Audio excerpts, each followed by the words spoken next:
And Taylor gave Jill the 8th grade test for the previous year because she's going to 9th grade.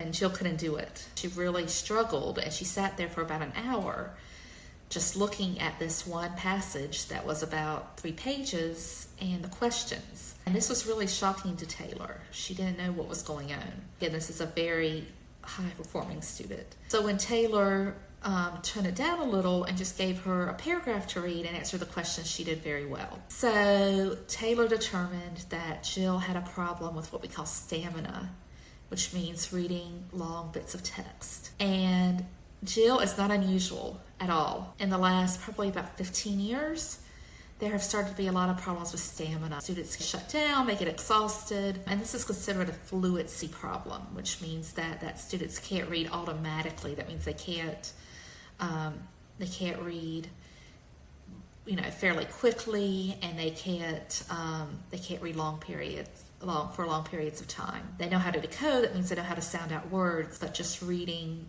for long periods of time is a very difficult problem. And we're seeing more and more of this in the United States. Since about 2019, I have noticed that just about every struggling student I've worked with has had this issue, no matter where they're from, what's going on with the student. Sometimes there are other issues. Sometimes the student has a hard time decoding. But I would say probably 80% of the students I've worked with over this time period have had this stamina issue. And before this time, I very rarely saw it. When I was teaching public school, English as a second language in Northeast Tennessee, I can count on one hand the number of students who had a primary problem with this. Most of the students had problems with comprehension, that means understanding what they read, or with vocabulary. But the school system I was with did a pretty remarkable job at getting students to read long text. And that's not the case in most of the country of the United States, down really the world. And as I mentioned in other videos, we're having a decline in test scores globally. So